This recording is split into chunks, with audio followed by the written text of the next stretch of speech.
عن عائشة رضي الله تعالى عنها قالت قال النبي صلى الله عليه وسلم আল্লাহ রাসূলের প্রাণপ্রিয় স্ত্রী হযরত আয়েশা বর্ণনা করেন, জাআতনি ইমরাতুন, আমার কাছে একজন মহিলা আসলেন, তার সাথে দুইজন মা ইবনাতানি, তার সাথে ছোট্ট ছোট্ট দুইজন মেয়ে। ওই মেয়ে তার দুই কন্যাকে নিয়ে আমার কাছে এসে বললেন, আমাকে থাকলে কিছু দাও। আমি আয়েশা সিদ্দিকা নিজের বাড়ির চতুর্দিকে খোঁজ করলাম, বাড়িতে কিছুই পেতাম না, শুধুমাত্র গায়রা থামারাতিন ওয়াহিদা। আমি আমার সমস্ত বাড়ি তছনছ করে খোঁজ করলাম। খোঁজ করার পরে আল্লাহর কসম আমি একটি খেজুর ছাড়া আমার বাড়িতে কোনো কিছু ফেলাম না।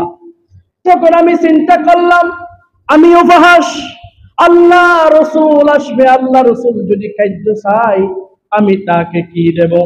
তখন তিনি সেই চিন্তা করলেন না।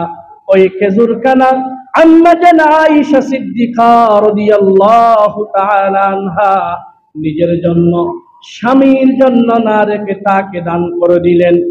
ওই মা ওই খেজুর খানা পেয়ে ফাকাসামাতহা, নিজের দাঁত দিয়ে ভেঙে দুই টুকরা করলেন। এক টুকরা ওই মেয়েকে দিলেন, আর এক টুকরা ওই মেয়েকে দিলেন। তারা আনন্দ চিত্তে খেয়ে আনন্দ উল্লাস করতে লাগলো। ওই মা উপহাস থাকলো। এমন সময় আল্লাহর প্রিয় হাবিব বাহির থেকে প্রবেশ করলেন।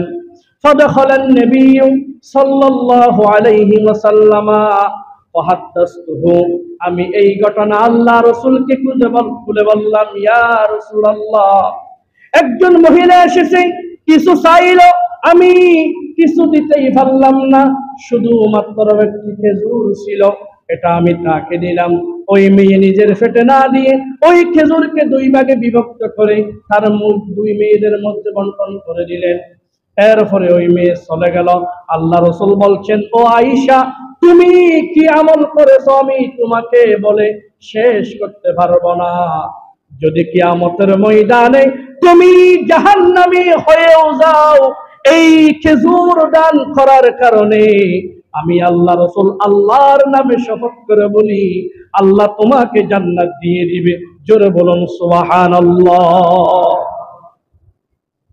সম্মানিত ভাইয়েরা, এই ছোট্ট আমল, এইগুলা আমাদের কাছ থেকে বিলুপ্তির পথে, আমরা দান করি না। আমাদের মনকে উদার করতে হবে। আল্লাহ রাসূল যেই দিন দুনিয়া থেকে চলে যাবে, আল্লাহ রাসূল স্ত্রীকে বলছে, ও আয়েশা, বাড়ির চতুর্দিকে খোঁজ করো।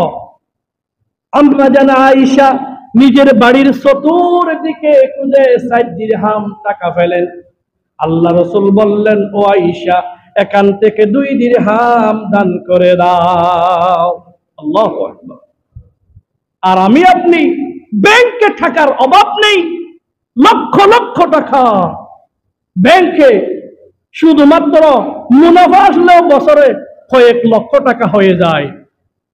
ফাঁসে অসুস্থ ব্যক্তি চিকিৎসা করতে পারে না, তার দিকে তাকাইও না।